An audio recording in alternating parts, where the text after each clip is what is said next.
Today, we'll take a look at the situations in which employees lost their job as a result of their bosses going undercover on the long-running classic show Undercover Boss USA. The show has featured a number of high-level executives from well-known companies who have gone undercover in their own companies to investigate how the companies operate. Number 1. First up, employee Ronnie hates customers. The CEO of Boston Market sends in Sarah Bittorf, the chief brand officer at the company, to assess his employees. He specifically assigns her to ensure that if there is anything that needs to be fixed, she does that immediately. Sarah clearly understands the significance of her assignment and does not want to fail her boss. Hi, Sarah. Have a seat. I've spent so much time in the field. They're going to recognize me right away. You have a great advantage. They're not going to know who you are, and you're going to get down to the issues working alongside of them. The CEO is putting a lot of faith in me for this assignment, and I have to get it right. My husband's going to freak out when he sees this. Customer interaction happens. I can influence the customers as well. A diner waitress who hopes to open her own restaurant.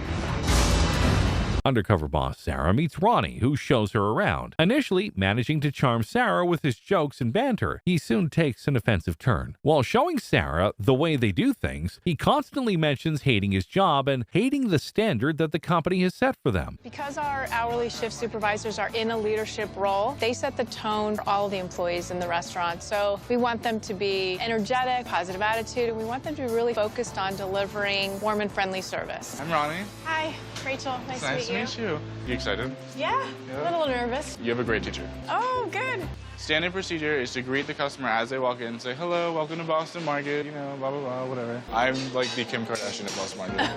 My first impression of Ronnie is his jokes are on the inappropriate. He's really kind of fun. It shouldn't be a question because that is what corporate has told us to do. It has to look like that at all times. Otherwise, we get in trouble with ridiculous standards. Ronnie kept referencing, this is the way we do it because corporate tells us to. That concerns me a little. And if that wasn't enough damage to his image, Ronnie goes on to express how much he hates children and elderly customers. While packing some of the food, Sarah points out that one of the items is very greasy, to which Ronnie says, they're customers. They're not anything special, leaving Sarah appalled.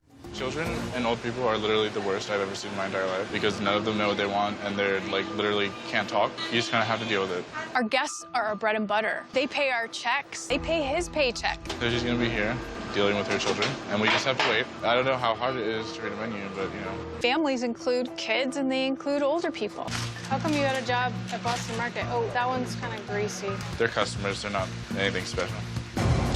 Customers are such like little bitches and like all the time it's all about like pleasing the customer. Like, yeah, well, that's the business that we're in, right? Yeah. Sarah is furious with the way Ronnie feels about Boston Market's customers. She feels she needs to take immediate action. After calling Ronnie outside for a minute, Sarah reintroduces herself as the chief brand officer at Boston Market. She goes on to explain to Ronnie how one of the values of Boston Market is love to serve. And Ronnie clearly does not fall into that category. She sends Ronnie home for the day, who feels that this action has not been taken justly. Honestly, good work, Sarah. I can't have someone who just told me that they hate customers more than anything in the world. The complete antithesis of what we stand for. I can't stand by and let this happen for 1 minute longer. Ronnie, can I talk to you outside? Yes, sure.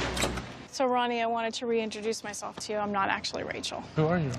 My name is Sarah Bittorf. I'm the chief brand officer of Boston Market. No. And you're on Undercover Boss. I did get you. Got you saying a bunch of things about our customers. I did. I'm angry and I'm heartbroken and I'm disappointed. One of our values is love to serve. And you don't seem like you love to serve. Without the guests in there, we don't have a business and you don't have a paycheck, and neither do I.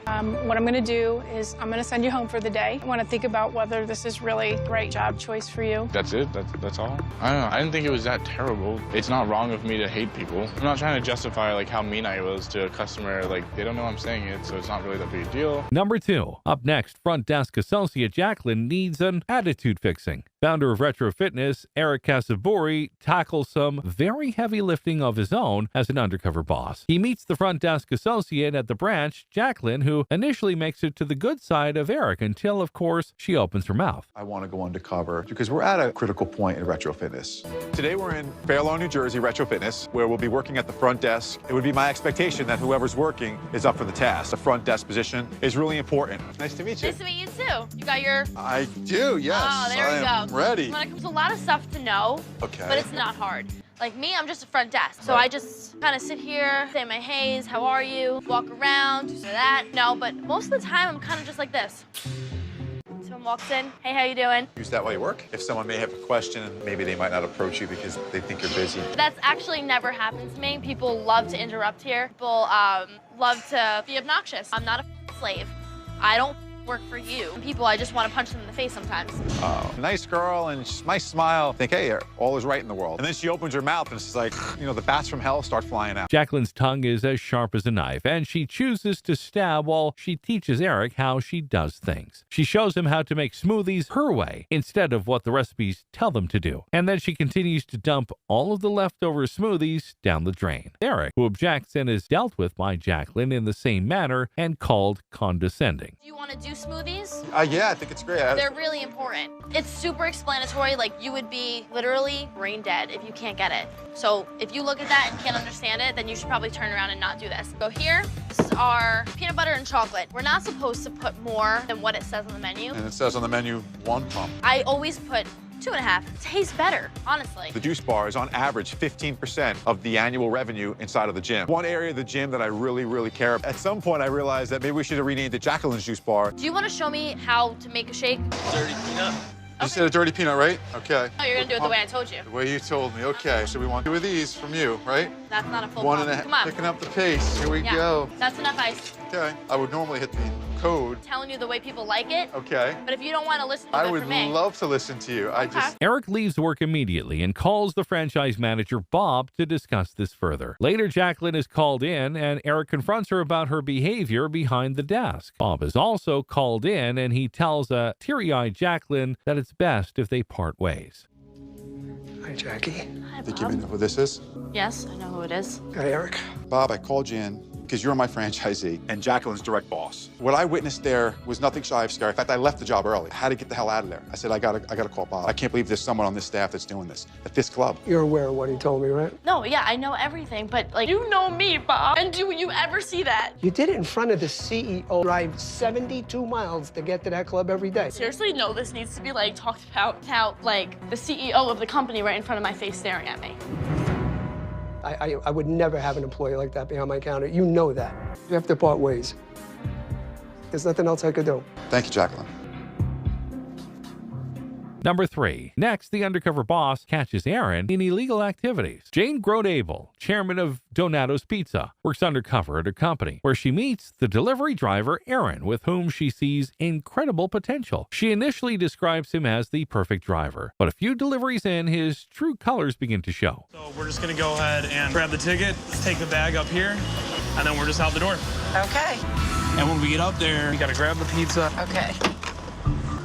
All right, so come up and watch what I do. You're a run, huh? Get it up the step. You want to address the customer by their name. Hey, what's up, Mark? How you doing? Good, how are you? I'm pretty good. You can just go ahead and double check that. looks good. All right, awesome. All right, thank you. The change. Thank you. Appreciate it, Mark. All right, you have a good one. Thanks. I love that Aaron had a really great customer service balance with speed. We get your total as 15.18. Perfect. Keep the change. All right, now run. Come on. I can't. I have to go this way. Come on, quicker. All right, boom. We're at 1 minute and 8 seconds. That was good, right? That was epic. That was See? that was really good. Aaron's perfect picture of what a delivery driver is. He is fast, he's nonstop, the perfect delivery driver. Aaron confesses that sometimes when he has a few extra minutes on hand, he tends to join some of the customers who invite him over to smoke pot and then continues driving and making deliveries, an occurrence that enrages Jane immensely. I have a really good time doing it. A lot of people smoke pot and they will like invite me to come in for a little bit. You do not. I can't think of another time I've been this disappointed. It feels like betrayal. Then you get back in your car and you drive. Well, it's not like I sit there and smoke for like 20 minutes. Not only is it just not safe, it's illegal. Jane confronts Aaron regarding his behavior and made it clear that she would have to let him go. Because he's an exceptional worker, if he takes a drug test in the next 30 days, there's a possibility that he could be rehired. Aaron agrees to the condition and promises to prove to Jane that he really appreciates the second chance. When you told me you smoked pot on the job, I've never been so angry in my life. But you know I have to let you go as a delivery driver. Really? But I want to make a deal with you because I do like you. You do a lot of the right things. Yeah. You are. You're fast on your feet. I'm going to give you a second chance. If you can take a drug test in 30 days, Okay. come back and work in the kitchen. Wow. I really appreciate that. All right, great. Finally, the undercover boss has to put a manager back in line. When Kobe Brooks, president and CEO of Hooters, goes undercover in his own company, he finds himself struggling to keep up in a fast-paced kitchen and is later forced to take immediate action when a restaurant manager steps out of line. The last time I worked in a kitchen other than one in my house, 20 years ago, so it's been a long time. I'm looking for Dave. Dave, we're running a little behind right now. Our rush is starting to start. And head on back this way. So, Chop Chop was right in the middle of our rush. All right. You see that big stack of mugs right there? I do. Put them in the freezer. Let me grab one of the girls, give them to help you out. I got it. There we go. Take the little strings tied onto you and just drag them along with you, all right? All right. Just follow Freddie on this side over here. Yeah, just chunk it in. The faster we get inside. They let you work this slow during construction? We calling her a little bit. Start throwing some frozen mugs. That's it. Trash don't get out by itself, guys. Because right now you're creating a traffic. Yeah, I got it. I'm exhausted already. Since I've done any restaurant jobs, and it's tough. Restaurant manager Jimbo is caught by the undercover boss mistreating and stereotyping his staff by making them participate in ridiculous and humiliating competitions for his own entertainment. I'm going to be assistant general manager inside the store. GM in the store he's the coach. He's got all of his players underneath him. He's got to make sure the entire team works good together. How he talks to his staff, what kind of coaching job he's doing. Hi, Scotty, how are you? The first thing we're going to do is uniform lineup, all right? Form this line, form a perfect line. It looks style to me. Okay, makeup, is it on? Yes. All right, Bethany, have a seat. Compliment her on her lack of nails. There's some have a seat. When I first came in this morning, Jimbo made it very clear that, we are about the Hooters girl. He was very clear on what the brand's about. I don't think he's clear on how the brand should be treated. Shove their faces down. Do they seem to like those kind of things? Hey, no rules. Girls are spoiled, man. But they're all prima donnas. If you want to play some games, there's other games you can play. Are you serious? Go! Oh, get some of that. Oh, look.